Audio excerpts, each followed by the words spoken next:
Hi friends, మీకు తెలుసా? ఇక సౌందర్య చనిపోతుంది అని సౌందర్య తండ్రికి ముందే ఎలా తెలిసింది? అయితే సౌందర్య మరణానికి బీజం వేసిన ఆ సినిమా పేరు ఏంటో మీకు తెలుసా? సౌందర్య తండ్రికి ముందే తెలిసినా ఎందుకు అడ్డుపడలేదో మీకు తెలుసా?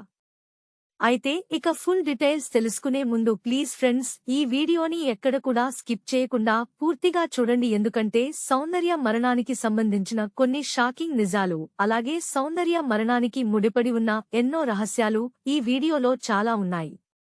సో ఈ వీడియోకి ఒక్క లైక్ చేసి మన ఛానల్ని సబ్స్క్రైబ్ చేసి నాకు హెల్ప్ చేయండి ఫ్రెండ్స్. ఇక సౌందర్య మరణానికి చాలా కారణాలు, అలాగే పెద్ద మిస్టరీ కూడా ఉంది. అది చాలా మందికి తెలియదు. ఇక మొదటి సినిమా నుండి మంచి పేరు తెచ్చుకున్నది, వచ్చిన అవకాశాన్ని వదలకుండా స్టార్గా ఎదిగింది. చివరకు తను అకస్మాత్తుగా చిన్న వయసులో మరణించి అందరికీ షాక్కి గురిచేసింది. అయితే తన మరణానికి ఓ సినిమా కూడా ఖచ్చితంగా కారణమని ఓ డబ్బింగ్ ఆర్టిస్ట్ సంచలన నిజాలు బయటపెట్టింది. అంతేకాదు, తను మరణిస్తుంది అని సౌందర్య తండ్రికి ముందే తెలుసు అని చెప్పింది. అయితే ఆ మూవీ పేరు చెప్తే చాలామంది స్టార్స్ ఇప్పటికీ భయపడుతుంటారు. ఎందుకు?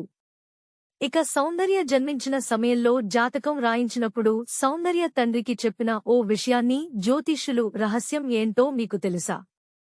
ఆమె జాతకం చాలా బలమైందని, మంచి పేరు ప్రఖ్యాతలు గావిస్తుందని తెలిపారట. కానీ మధ్యలోనే ఆమె మరణిస్తుందని ముందుగానే తెలిపారట జ్యోతిష్యులు. అయితే వారు చెప్పినట్లుగానే జరిగిందని సౌందర్య తండ్రి ఒకానొక సందర్భంలో ఆ రహస్యాన్ని బయటపెట్టారు.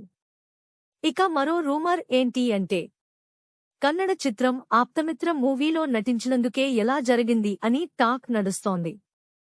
ఇక ఆప్తమిత్ర చిత్రం ఒక ఎపిక్ సైకలాజికల్ థ్రిల్లర్ సినిమా. ఇక ఈ మూవీలో నటించింది వాళ్లకి శాపం ఉంటుందని ఒక రూమర్ కూడా చాలా బలంగా ఉంది.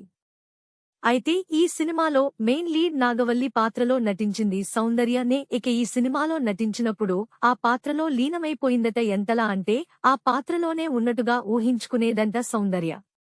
అలా నాగవల్లి పాత్రలో నటించడం వల్లే సౌందర్య మరణించిందనే వార్తలు అప్పట్లో తారాస్థాయిలో వినిపించాయి. అయితే ఆ పాత్రలో ఏదో బలమైన శక్తి ఉందని, ఇక సౌందర్య మరణించడానికి కూడా అదే శక్తి కారణమైందని జ్యోతిష్య నిపుణులు కూడా ఇప్పటికీ బలంగా చెప్తుంటారు.